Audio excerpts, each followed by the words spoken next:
Ce matin, je vais parler, mon thème c'est les bénédictions des bâtisseurs, les bénédictions des bâtisseurs, les bénédictions des bâtisseurs. Il y a toujours une bénédiction attachée à ceux, par rapport à ceux qui bâtissent. Il y a une bénédiction pour les bâtisseurs.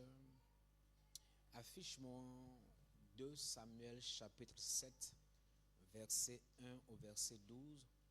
2 Samuel 7, verset 1 au verset 12.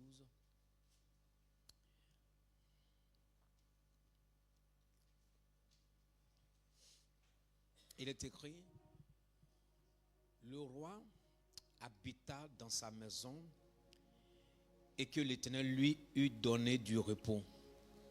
Lorsque le roi habita dans sa maison et que l'Éternel lui eut donné du repos, après l'avoir délivré de tous les ennemis qui l'entouraient, il dit à Nathan le prophète: vois donc, on dit Dieu a délivré David, on parle de David ici, de tous les ennemis qui l'entouraient. Je prie que tout ennemi qui t'entoure, Dieu te délivre de cet ennemi. Tout ennemi, peu importe que ce soit l'ennemi physique, l'ennemi spirituel, peu importe quoi, que ce soit l'ennemi de la maladie, que Dieu te délivre de ses ennemis au nom de Jésus. Et le prophète dit, vois donc, j'habite. David dit, il dit à Nathan le prophète, vois donc, j'habite dans une maison de cèdre et l'arche de Dieu habite au milieu d'une tente. Nathan répondit au roi, va, fais tout ce que tu as dans le cœur, car l'Éternel est avec toi. La nuit suivante, la parole de l'Éternel fut adressée à Nathan. Il dit, va dire à mon serviteur David, ainsi parle l'Éternel. Est-ce toi qui me bâtirais une maison pour que j'en fasse ma demeure? Dieu s'étonne qu'à un moment donné, un homme a pensé à sa maison. Il s'étonne, il dit, mais est-ce que c'est toi qui sois capable de me bâtir? Il dit, personne n'a pensé à ça. Et Dieu s'étonne pour que tu puisses, n'est-ce pas, me bâtir, n'est-ce pas, une demeure. Mais je n'ai point habité dans une maison depuis le jour où j'ai fait monter les enfants d'Israël hors d'Égypte jusqu'à ce jour. J'ai voyagé sous une tente dans un tabernacle. Il dit, malgré ça, je voyage toujours sur les tentes.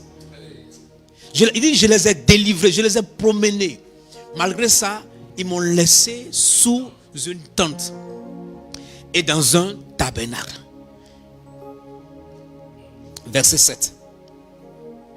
Il dit, partout où j'ai marché avec tous les enfants d'Israël, ai-je dit un mot? Il dit, même quand est-ce que j'avais besoin, je n'ai pas dit quelque chose. Il dit, est-ce que j'ai dit un mot? Ils étaient bénis, je ne disais rien. Ils m'ont laissé sous la tente. Ils ont laissé la présence de Dieu lâche sous la tente. Ils transportent. Je n'ai rien dit. Malgré ma délivrance, je n'ai rien dit. Mais comment toi tu peux penser? C'est-à-dire que qui t'a donné l'idée? Comment cela est monté dans ton cœur? Il dit, est-ce que j'ai dit un mot à quelqu'une des tribus d'Israël à qui j'avais ordonné de paître mon peuple d'Israël? Ai-je dit, pourquoi ne me bâtissez-vous pas une maison de cèdre? David dit, moi je dors dans une maison de cèdre. Dieu m'a délivré de tous mes ennemis. Et puis il appelle Nathan. Il dit, je veux faire quelque chose. Nathan dit, tout ce qui est dans ton cœur, il faut le faire. Et Dieu parle à Nathan, il dit, va parler à mon serviteur. Il dit, est-ce que je me suis plaint? Est-ce que c'est à toi de bâtir? Alors qu'avant que tu ne naisses, il y avait des gens avant toi. Avant que tu ne sois roi, il y avait un roi. On les a délivrés. J'aurais voulu être dans une maison de cèdre. Ma présence, le symbole de ma présence sur terre. Verset suivant. Maintenant tu diras à mon serviteur David, ainsi parle l'Éternel des armées, je t'ai pris au pâturage derrière les brebis. Ça je prêchais ça comment? C'est vendredi je pense. Oh, il dit la pris David. Écoute, j'ai étudié la bergerie, j'ai étudié, n'est-ce pas, le fonctionnement des bergers, n'est-ce pas, des pâturages. Toujours le berger est devant. Toujours. Et il laisse son chien derrière. Au cas où les autres la traînent. aussi pour ne pas les amener à se disperser. Le berger est devant. Et j'ai dit vendredi que quand David parle de la grâce, et quand il dit la grâce et le bonheur, la grâce m'accompagneront tous les jours de ma vie, David sait ce qu'on appelle la grâce. Parce que Dieu dit, je t'ai pris derrière. C'est-à-dire que même quand on fait classement de classe, tu es dernier derrière les brebis. Et puis il dit, je t'ai pris au pâturage derrière les brebis pour que tu fusses chef sur mon peuple, sur Israël. David comprend ce que Dieu a fait.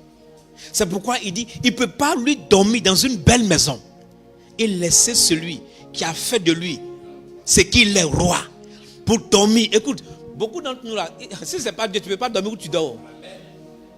Si ce n'est pas Dieu, tu ne peux pas manger la nourriture que tu manges. Si ce n'est pas Dieu, tu ne peux pas t'habiller comme tu t'habilles. Si on doit voir ton ancienne photo, nous tous on va dire miséricorde. Parfois on va dire que ce n'est pas toi. Dimanche prochain, chacun n'a qu'à venir avec ses photos de 15 ans en arrière. On va coller, on va voir ton visage. 20 ans en arrière, on va voir ton visage. On va dire que ça c'est pas toi. Alléluia. Et même sur quel verset? Il dit, j'ai été avec toi partout où tu as marché. J'ai exterminé tous tes ennemis devant toi. Et j'ai rendu ton nom grand comme le nom des grands qui sont sur la terre. J'ai donné une demeure à mon peuple, à Israël. Je l'ai planté pour qu'il y soit fixé et ne soit plus jamais agité, pour que les méchants ne l'oppriment plus comme auparavant. Et comme à l'époque où j'avais établi les juges sur mon peuple d'Israël, je t'ai accordé du repos en te délivrant de tous tes ennemis. Et l'Éternel t'annonce. Il dit, et l'Éternel t'annonce qu'il te créera une maison. Est-ce que David n'avait pas dit la maison? Mais il dit, maintenant je t'annonce que la maison que moi je vais te créer, elle va demeurer. Il dit, puisque tu as eu l'idée de me bâtir, il dit, moi je décide de te créer une maison. Quand tes jours seront accomplis et que tu seras couché avec tes pères, j'élèverai ta postérité après toi. Celui qui sera sorti de tes entrailles, et j'affermirai son règne. Il dit, comme tu as fait ça, la maison que je vais créer, c'est à perpétuité. C'est pour ta postérité. Je vais te bâtir une maison. Parce que personne d'autre n'a pensé me bâtir une maison. Là où les gens pourront venir m'adorer, pourront venir me rencontrer, où ma présence qui est lâche peut demeurer. On m'a transporté sur les bâches. Dis à quelqu'un, Dieu n'est pas bachal. Dieu n'est pas apatamal. On ne peut pas mettre Dieu sur apatam. On ne peut pas créer église. On est sur apatam. Écoute, ce sont les choses qu'il faut comprendre. Quand tu ne comprends pas, quand tu n'as pas la profondeur de l'amour de Dieu, tu te dis, bon, ok, faisons apatam, adorons Dieu. Tu n'as rien compris. Tu n'as rien compris. Est-ce que tu as fait apatam où tu dors? Dites-moi un pasteur qui a fait apatam à Lomé et qui dort sur apatam. Dites-moi un peuple de Dieu qui se sont dit, nous, on va bâtir des apatam et dormir. Quand tu n'as pas étudié le principe de Dieu, le processus de Dieu, dans ce qu'on appelle, n'est-ce pas, le sacerdoce, tu ne peux pas comprendre qui est Dieu et comment Dieu opère. Nous sommes à l'image de Dieu. Et écoute-moi, chaque personne est à l'image de Dieu qu'il adore. Donc si ton Dieu est élevé, la compréhension que tu as de ce Dieu élevé détermine comment tu te comportes envers lui. Alléluia. Donc quand David comprend ces choses et qu'il décide de bâtir un temple, Dieu parle à Nathan, il va lui dire, je ne me suis pas plaint. Malgré que je veux, je ne me suis pas plaint. Il dort quelque part tranquille. Je n'ai rien dit. Mais comme tu as eu l'idée, je vais te créer une maison. Il y a une différence entre bâtir et créer. Il dit, je vais te créer une maison. Il y a une version qui dit, je vais te bâtir une maison stable. Je te bâtirai une maison stable. Et quand Dieu parle de te créer une maison, il parle de toute ta postérité. Il y a certaines choses quand tu fais dans la maison de Dieu, Dieu regarde ce que tu as posé comme acte. Dieu ne te regarde pas, mais il regarde ceux qui vont sortir de toi. Et le ciel prend un décret pour dire c'est pas possible. Comment tu as pu penser à une telle chose et le faire? Quand Dieu dit, écoute, il y a certaines choses quand tu fais de façon différente, Dieu fait les choses différentes dans ta vie. Il y a les choses communes. Quand tu fais les choses comme le commun des mortels, tu reçois les choses comme les communs du mortel.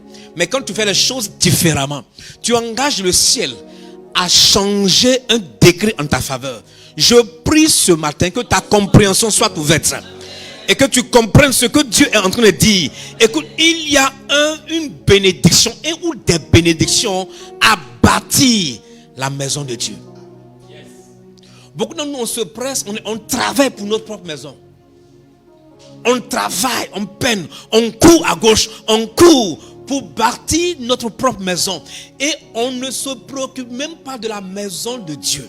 La maison dans laquelle tu dors même là, des fois, ce n'est pas là que tu reçois la bénédiction. La bénédiction provient d'où? De la maison de Dieu qui te permet de bâtir ta maison.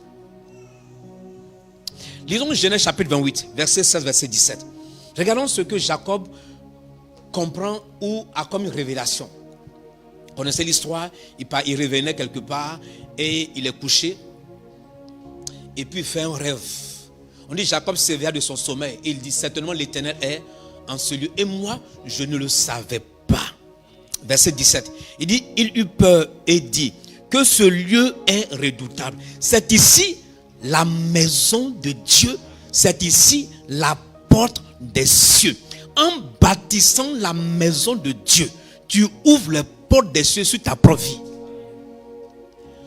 En te préoccupant de la maison de Dieu, tu es en train d'ouvrir les portes des cieux sur ta destinée, sur ta postérité, sur ton entreprise. En bâtissant, n'est-ce pas, la maison de Dieu, tu engages Dieu à bâtir ta propre vie.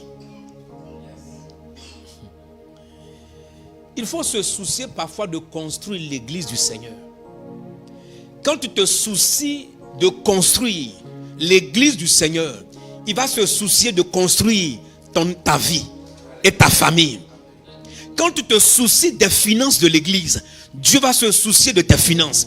Tu ne peux pas contribuer aux charges, aux finances d'une église et que le ciel ne va pas se soucier de tes finances. Pas possible. Si tu as cette compréhension, ta vie devient une vie connectée au ciel. 1 Roi chapitre 8. Lisons 1 Roi chapitre 8, verset 17, verset 18. Ça c'est Salomon qui va parler. Vous savez, quand David a eu cette intention, après Dieu dit à David, écoute, tu ne vas pas bâtir pour l'instant, mais je vais permettre à ton fils qui va prendre ta place de bâtir. Et David va réunir tout le nécessaire pour la construction. Son propre argent, l'or, le bois, tout. Salomon n'a rien ajouté. C'est Salomon qui a bâti, mais c'est David qui a fourni tout ce qu'il faut pour la construction. Parce que Dieu dit, tu es un homme de guerre. Il y a trop de sang sur ta main. Laisse-moi te demander à ton fils de bâtir. Mais David a tout fourni. Et Salomon va bâtir après.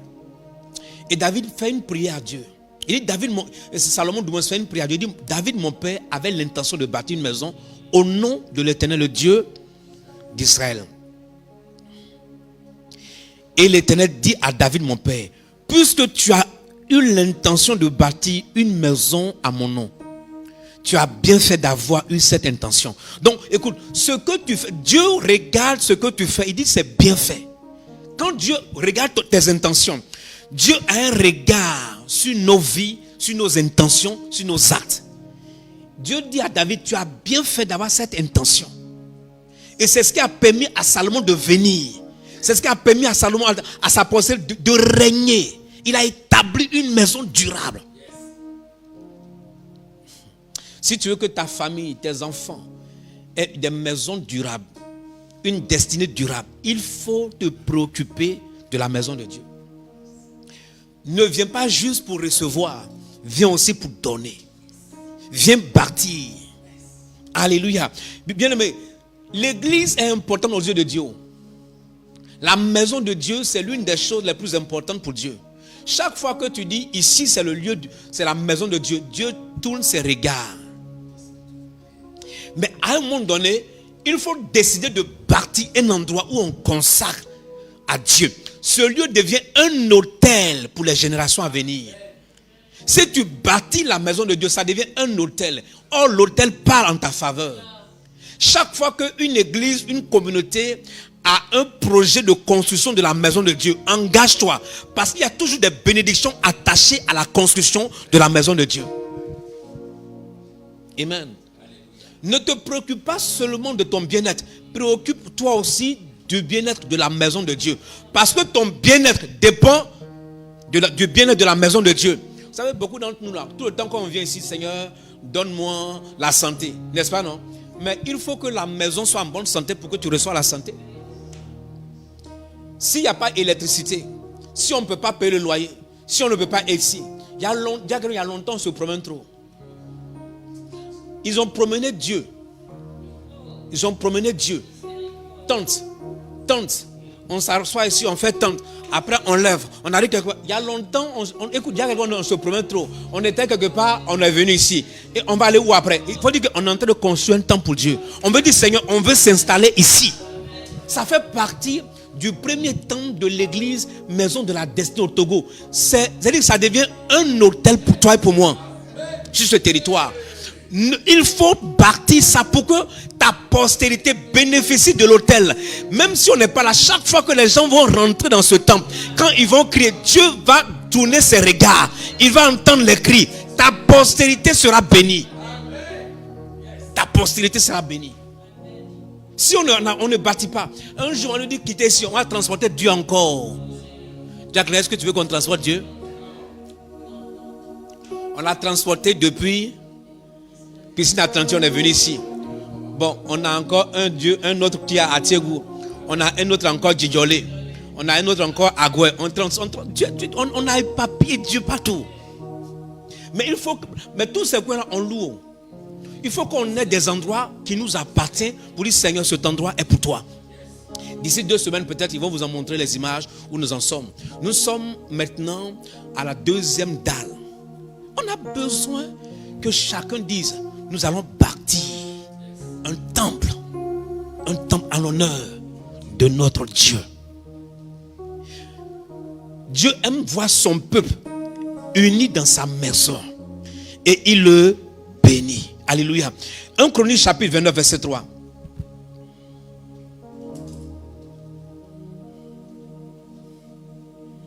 Verset 3, il dit, 1 Chroniques chapitre 29. Il dit, de plus, dans mon attachement pour la maison de mon Dieu, je donne, ça c'est David qui parle, je donne à la maison de mon Dieu l'or et l'argent que je possède en propre, ou tout ce que j'ai préparé pour la maison du sanctuaire. Il dit, ou tout ce que j'ai préparé, je donne ça pour mon Dieu. Alléluia. Les gens qui sont pas dans l'église, les personnes qui sont extérieures à l'église ne comprennent pas l'importance de l'église. Quand les gens vont mettre au moins 100 millions pour bâtir un temple, pourquoi on ne veut pas donner l'argent aux pauvres? Depuis que tu donnes l'argent aux pauvres, ils sont devenus riches. Ils sont devenus riches. Jésus dit, même Jésus a dit ça. On honorait Jésus avec un parfum. Judas dit, on aurait dû vendre pour donner le prix aux pauvres. Jésus dit, vous avez toujours les pauvres avec vous. Ils ne vont pas finir sur la terre. Il dit, vous aurez toujours les pauvres. Depuis que le FMI aide l'Afrique, est-ce qu'on est sorti de la pauvreté? Donc quand les gens ne comprennent pas pourquoi les chrétiens peuvent mettre au moins, quelqu'un va mettre, notre temple à Abidjan là, sorti de 600 millions, 500 à 600 millions, notre temple à Abidjan. Les gens disent, pourquoi en mettant tel nombre d'argent? Ils sont extérieurs à l'église. Ils ne peuvent pas comprendre ça. Parce que là-bas, c'est là où nous tirons notre force. Nous tirons notre prospérité. Nous tirons notre protection. Nous tirons notre bénédiction. C'est dans ce temple-là. Quand Salomon prie, il dit chaque fois que quelqu'un va rentrer en ce lieu, il dit Dieu, chaque fois que, après d'avoir dédicacé le temple, il dit quand quelqu'un va rentrer en ce lieu, s'il y a une famine et que la personne crie, des cieux entend ses prières. Il dit si quelqu'un est malade, des cieux entend ses cris. C'est en ce lieu-là, quand nous crions, que Dieu entend nos cris. Il y a certaines bénédictions, certaines choses qui se sont passées ici et pas dans ta maison. Il y a certaines bénédictions, tu les as reçues dans le temps où on a dit Seigneur, ici nous t'adorons, pas dans ta maison. Il y a certaines délivrances qui sont passées ici, pas chez toi à la maison. C'est pourquoi on doit continuer de bâtir la maison de Dieu.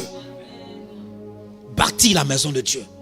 Il y avait un homme de Dieu un jour qui était en train de bâtir un temple en Corée du Sud. Et puis, il avait une maison. Il dit, va vendre cette maison. Parce qu'en Corée du Sud, quand tu te maries, automatiquement la maison appartient à la femme. Même si ça porte ton nom, automatiquement. Même si tu as ta maison, dès que tu es marié, selon la loi, automatiquement la maison appartient à la femme. Quand on fait ça au Togo.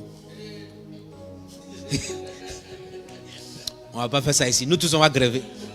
On va aller marcher avec les banderoles rouges. Donc il priait et puis il sent dans son esprit qu'il faut vendre la maison. Il ne sait pas comment il va dire ça à ta femme. Et puis un jour après sa prière, il va dire à sa femme, je pense qu'on va vendre la maison là et donner l'argent là pour poursuivre la construction. Sa femme l'a giflé. Il a dit, Seigneur, moi j'ai fait ma part.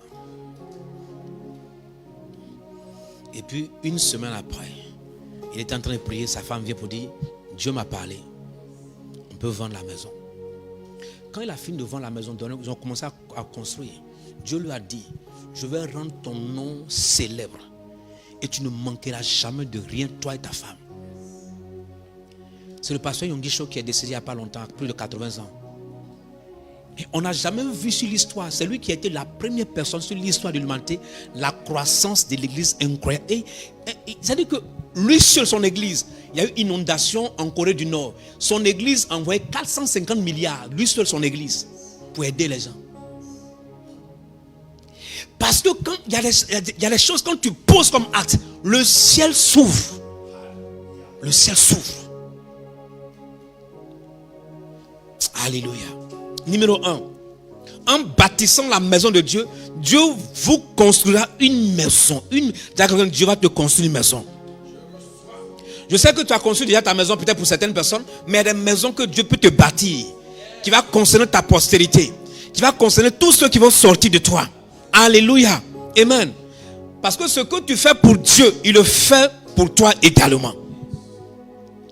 Il n'y a personne sur cette terre qui peut dire, Dieu me doit. C'est pourquoi il dit, mettez-moi de la sorte à l'épreuve pour voir. Il dit, si tu le fais, je vais ouvrir les écluses des cieux. C'est pourquoi Dieu pourrait dire à David, il dit, je t'annonce, je vais te créer une maison parce que tu n'as pas désiré. Alors que David avait une maison, il dit, je vais te créer et ta postérité va prendre ta place. Vous savez, dans la Bible, David est mentionné 1032 fois. C'est la seule personne qui soit plus mentionnée dans la Bible, 1032 fois. Moïse est mentionné 300 fois. Moïse est mentionné juste 300 fois. David, 1032 fois. Abraham est mentionné autour de 800 fois. David, 1032 fois. Ça veut dire que Dieu a quelque chose à nous enseigner par rapport à la vie de cet homme. On dit Jésus, fils de... On ne dit pas fils d'Abraham, fils de David. Jésus, fils David. On crie son nom. Jésus, fils de David, aie pitié de moi. Parce qu'il y a les actes que David a posés, que le ciel a enregistrés, et que le ciel a dit à partir d'aujourd'hui, on dira du sauveur de l'humanité, fils de David. Il dit ta postérité va demeurer toujours sur le trône. Parce qu'avant toi, il y avait un roi qui n'a pas compris. Est-ce que tu comprends qui est Dieu? C'est pourquoi tu ne peux pas venir à la maison de Dieu et faire ce que tu veux. Nous, quand on grandissait, quand on partait dans l'église de nos parents là, on nous dit, parfois il y a certaines personnes qui rencontrent des êtres extraordinaires, célestes dans la main. C'est pourquoi quand quelqu'un doit rentrer dans les temples là, il tape d'abord. Yeah. Là, toi tu penses, on est tellement familier à Dieu qu'on pense que Dieu est notre camarade. Et quand on vient à l'église, on s'amuse avec tout. Il y a des gens que Dieu a tués quand ils ont touché l'âge. Ils voulaient servir. Ils ont touché l'âge. Dieu les a tués, frappés instantanément. Quand tu comprends qui est Dieu, ta manière de l'adorer devient différente. Ta manière de le servir, ta manière de lui donner offrande. L'offrande qu'on donne à Dieu, c'est qu'on redonne ce qu'il nous a déjà donné. Tu ne donnes rien à Dieu. Et une des choses qu'on n'a pas comme révélation, chaque fois qu'on rencontre un président ou un roi, on fait quoi? On fait des présents. Quand tu vois un peuple, une communauté dit on va rencontrer le président de la République. Parfois les gens viennent avec des moutons, des bananes. Est-ce que tu penses que le président a besoin des moutons? Il n'a pas l'argent pour acheter des moutons. Tu sais pourquoi les gens font ça? C'est un principe du royaume. Quand on n'a pas la culture du royaume. Parce qu'on ne visite jamais un roi sans présent. Lorsque la reine de Séba partait à visiter Salomon, elle est partie avec des présents. Mais quand on vient avec des présents, le roi donne plus que ce que tu as donné généralement. C'est vrai que le président, il finit ce que le président dit, protocole, je donne telle chose à telle région. On donne telle chose à telle région. Avant de partir, voici ce qu'il faut pour le transport. Et puis maintenant, on va mettre l'école. Ce qu'ils ont envoyé, parfois, c'est un cabri et puis quelques bananes, bâchés de bananes, n'est-ce pas, non? Et puis, pas un kété. Kété, c'est combien? 80 000 francs, 100 000 francs, 150 000 francs. Et puis on dit présent, voici nos présents. Mais quand on donne ça, on s'attend à quelque chose de ce qui va te donner qui soit plus. Dans tout royaume, c'est comme ça. Quand la reine Séba a rencontré Salomon, quand elle a fait des présents, ce que Salomon lui a donné, c'est incroyable. Donc quand on vient à Dieu, quand tu donnes 500, tu t'attends à ce qu'on te donne combien? Si on multiplie, à supposons que Dieu donne aujourd'hui, Dieu dit bon, tous ceux qui ont donné offrande, c'est multiplié par 100. 500 multiplié par 100, c'est combien? 50 000. Quelqu'un qui a donné 10 000 par 100, c'est combien? Maintenant, après, tes yeux seront rouges. Parce que ce qu'on donne au roi là, ce n'est pas la même chose qu'il nous donne. Moi, chaque fois que je donne offrande ou j'ai fait une alliance, j'ai donné quelque chose, ce n'est pas la même chose que je reçois. Émilie est là la dernière fois, quand on faisait culte d'ensemble de l'autre côté, j'ai dit, écoute, Dieu me met à cœur de dire à tous ceux qui veulent donner quelque chose, parce que c'est 10 000, 15 000, je ne sais même plus ce qu'elle dit, s'ils peuvent donner pour continuer la construction. Elle dit, elle n'avait pas d'argent. Et puis, elle n'avait pas vendu pendant 2 ou 3 semaines. Elle était inquiète. Et elle s'est dit, Seigneur, si tu m'aides. Et dans une semaine, elle a eu 18 000 francs de vente. Elle a envoyé 15 000. La semaine qui a suivi, elle dit, elle a vendu 150 000, plus de 150 000. Parce que ce que Dieu est capable de te faire, parce que Dieu attend ton obéissance. Ton obéissance. Tes 10 000 francs quand tu donnes la donne, ça représente combien? Dis au voisin, ça représente combien? Ça ne représente même pas ta santé. Ça ne représente même pas la santé de tes enfants. Même 50 000 ne représente même pas. Écoute, la dernière fois que mon fils est blessé, on a fait une dépense de 1 800 000 par là. Pour faire l'opération, tout ça. C'est quand tu donnes quelque chose, ça ne représente rien. Ça ne représente rien. Le souffle que tu as, écoute, quand les gens sont sous oxygène, par jour, sous oxygène, l'oxygène que Dieu a créé gratuitement, ils ont mis dans une bouteille, on nous vend ça. Ils vont arriver au ciel, ils vont comprendre.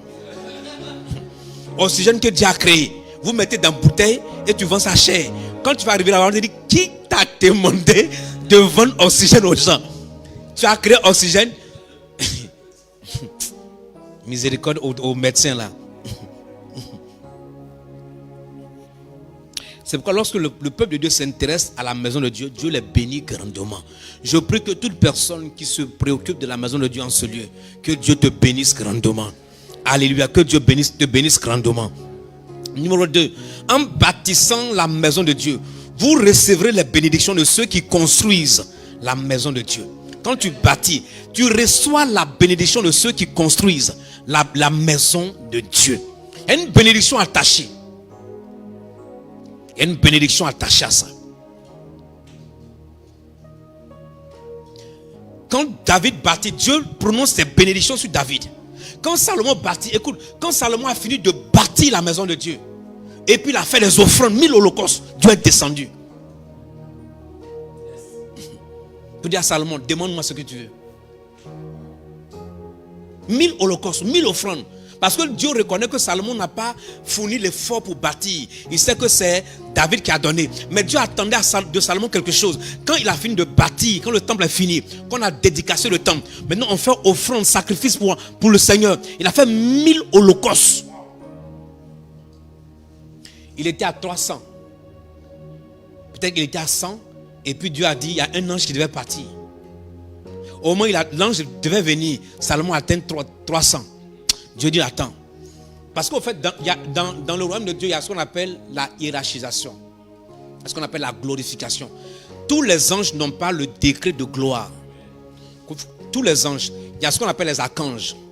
Les archanges, c'est comme Lucifer est un archange. Gabriel est un archange.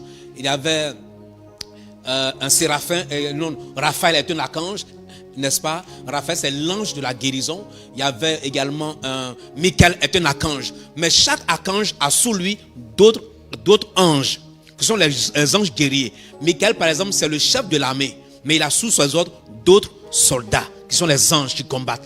Ce n'est pas tous les combats, ce n'est pas dans tous les combats Michael va. Il peut déléguer certaines personnes. Quand il sait que ça n'est pas intéressant, il pense qu'on peut gérer ça rapidement. Tu as déjà vu, des fois le chef d'état-major ne va pas, n'est-ce pas, au front. Quand il se déplace par le front, c'est que c'est grave. Donc, à un moment donné, à 300, il y a un ange qui veut venir pour apporter la réponse à Salomon. Salomon atteint 500. Dieu dit, toi tu ne peux pas aller apporter l'information. Attends. Il veut envoyer quelqu'un, un autre ange. Salomon atteint autour de 700. Tu sais, il y a certaines personnes, s'ils arrivent au Togo, ils ne vont pas voir le président de la République. Si tu viens en disant, je suis venu faire un don de 50 millions au Togo, est-ce que c'est 50 millions tout le monde? Soit tu vois un directeur de cabinet, ou tu vois, quand tu atteins peut-être 200 millions, n'est-ce pas, ou bien 200 milliards, ou 100 milliards, bon, tu peux voir le ministre, mais à certains montants, quand tu dis on fait don d'au moins 1000 milliards au Togo, ce qui te reçoit? Parce que tout le monde ne peut pas recevoir 1000 milliards. Parfois, on peut envoyer directeur de cabinet, on peut envoyer directeur de service, on peut envoyer ministre, mais à un moment donné, là, quand le montant est important, on dit le président va vous recevoir au palais. Donc quand Salomon atteint 1000, Dieu dit moi-même je vais descendre. Et quand on dit la nuit, Dieu il dit petit, dis-moi ce que tu veux. Ce que tu as fait là, ça me dépasse. Même Gabriel ne peut pas venir t'annoncer la nouvelle. Dis-moi ce que tu veux. Quand Salomon finit, il dit il y a quelque chose que tu n'as pas demandé. Il dit, tu as demandé juste la sagesse. Tu as demandé juste la sagesse pour gérer ton peuple. Mais, en plus, tu n'as pas demandé le fait de tuer tes ennemis. Mais mon Dieu, je te dis, je vais t'enrichir. De sorte que, depuis que la terre existe juste à toi, il n'y a personne qui soit riche comme toi. Je vais t'enrichir. Écoute, il y a certains actes, quand tu poses pour Dieu, le ciel s'élève pour combattre pour toi. Et pour prendre des décrets pour dire partout où tu iras, tu seras prospère. Si tu veux changer ton niveau financier, tu veux changer certaines choses, il y a des hôtels que tu dois bâtir dans la maison de Dieu lors de la construction. La dernière fois, je disais, beaucoup d'entre nous, on a dans nos villages des pasteurs qui sont dans nos villages, qui se battent. Il n'y a pas un jour où tu es parti pour lui donner même 100 000. Pour dire, pasteur, tu fais de bonnes choses dans mon village, tu gagnes les âmes. Des fois, les gens sont en train de bâtir un temple au village quelque part. Tu n'as jamais participé à la construction de la maison de Dieu. Dans ton propre village. Dis à quelqu'un, on sauve les membres de ton village et toi, tu ne participes pas. Agé chapitre 1, verset 4. Lisons Agé chapitre 1, verset 4. Au verset 11. On dit, est-ce le temps pour vous d'habiter vos demeures lambrissées? Quand cette maison est détruite, Ainsi parle maintenant l'Éternel des armées. Considérez attentivement vos voies. Vous semez beaucoup, vous recueillez peu. Vous mangez et vous n'êtes pas rassasiés.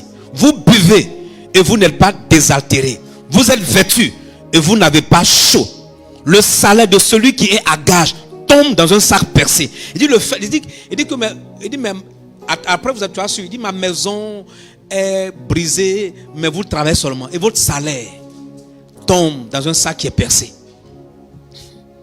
Ainsi parle l'Éternel des armées. Considérez attentivement vos voies. Montez sur la montagne, apportez du bois et bâtissez la maison.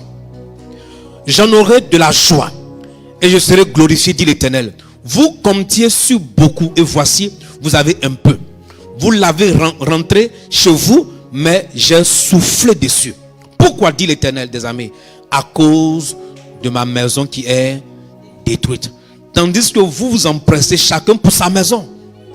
Vous savez, chez nous, pour chaque personne, pour chaque personne, dès que tu dors et que tu sens qu'il y a une goutte d'eau qui tombe après la pluie, automatiquement le lendemain, tu t'empresses pour faire quoi? Qui sont ceux qui s'empressent pour régler quand la pluie tombe dans une église?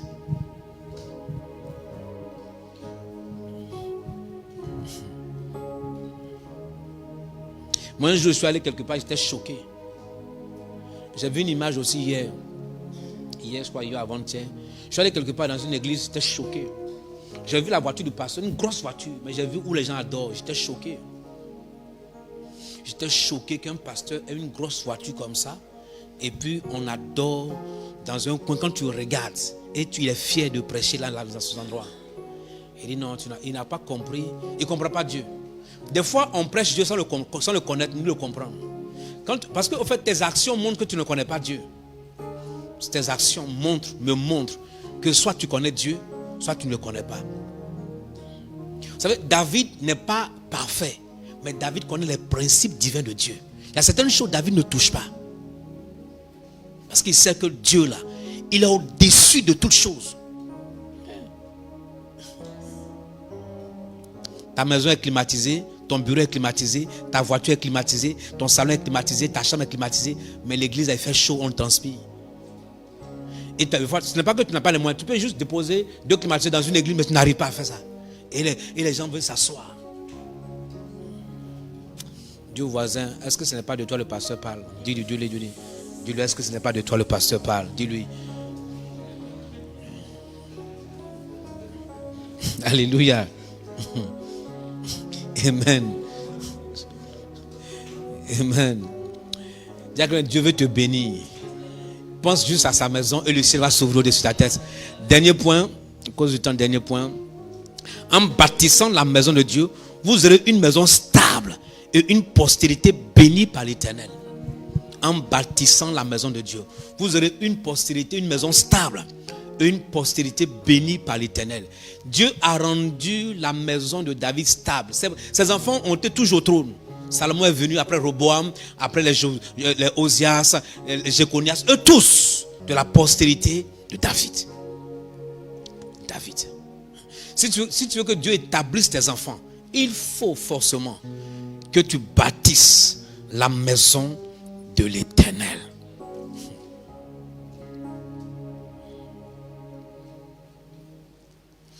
Un Chronique 29.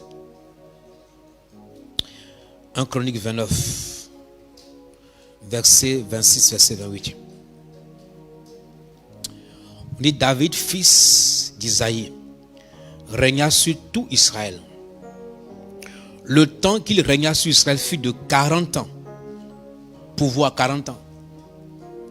À Hébron, il régna 7 ans. Et à Jérusalem, il régna 33 ans. Il mourut dans une heureuse vieillesse, rassasié de jours, de richesse et de gloire. Rassasié de jours, de richesse et de gloire. Et Salomon, son fils, régna à sa place. Les actions du roi David, les premières et les dernières, sont écrites dans le livre de Samuel, le voyant, dans le livre de Nathan, le prophète, et dans le livre de Gad, le prophète. On dit qu'il était rassasié.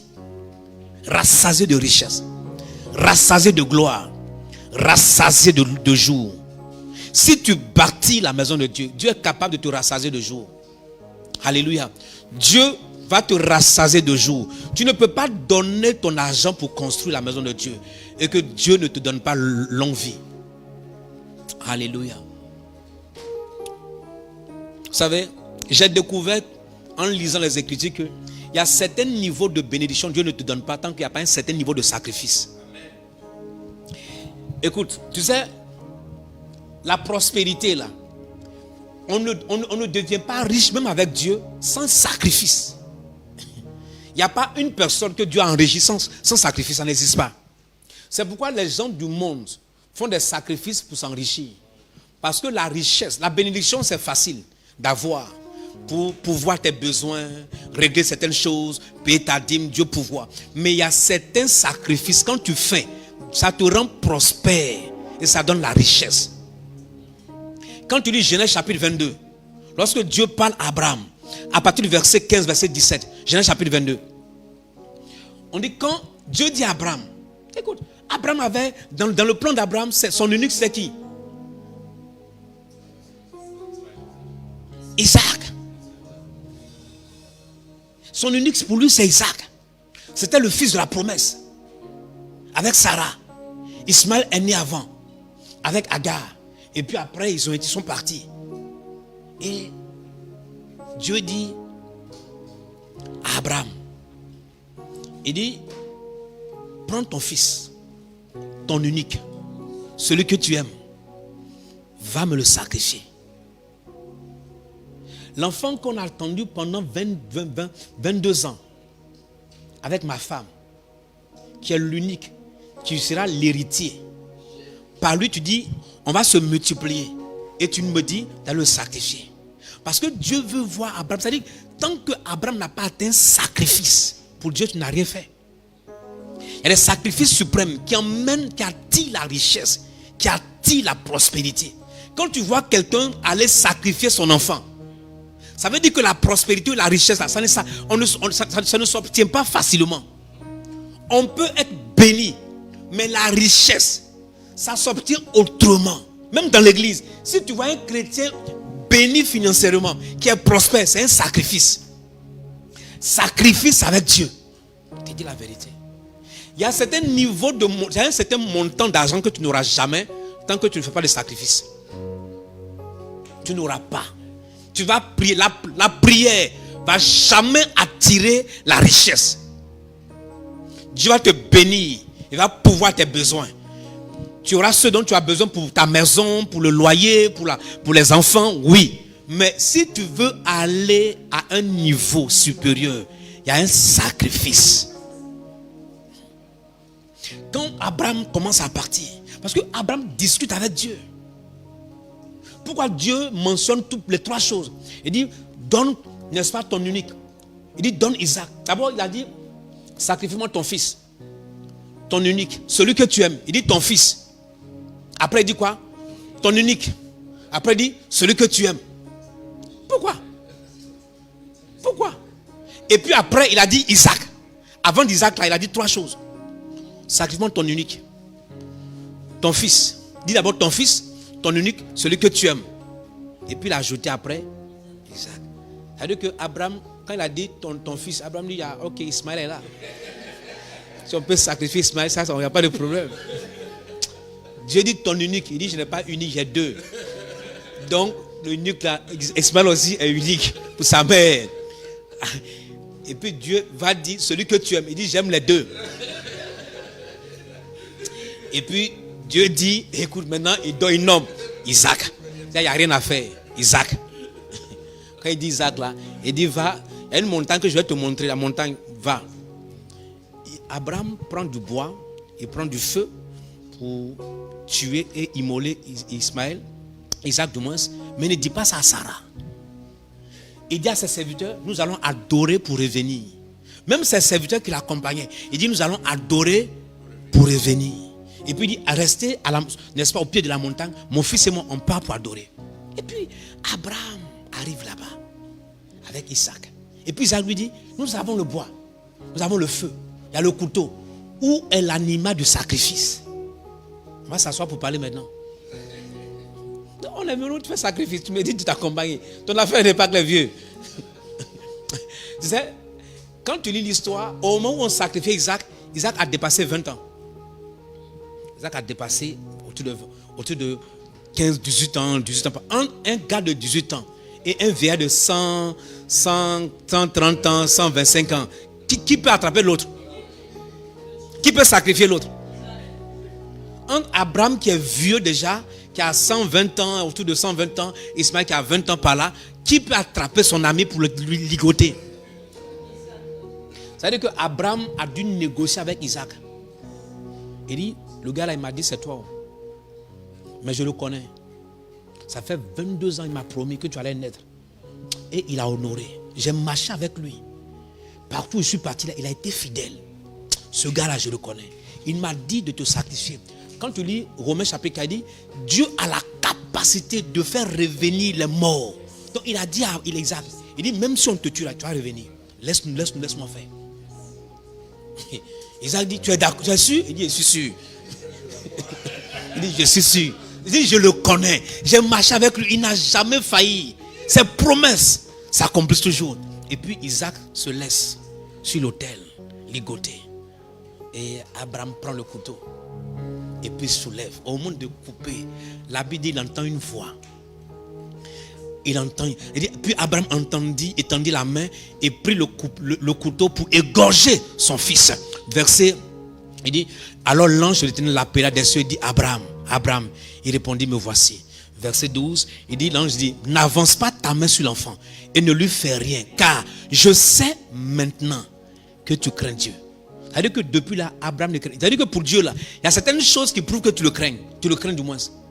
Il dit, ne lui fais rien, car je sais maintenant que tu crains Dieu et que tu ne m'as pas refusé ton fils, ton unique. Verset 17. Allons rapidement au verset 17. L'ange de l'Éternel apparaît. Je te bénirai. Ok, verset 15, si tu veux. L'ange de l'Éternel appela une seconde fois Abraham des cieux. Verset 16. Et dit, je le jure par moi-même, parole de l'Éternel, parce que tu as fait cela et que tu ne m'as pas refusé ton fils, ton unique. Verset 17.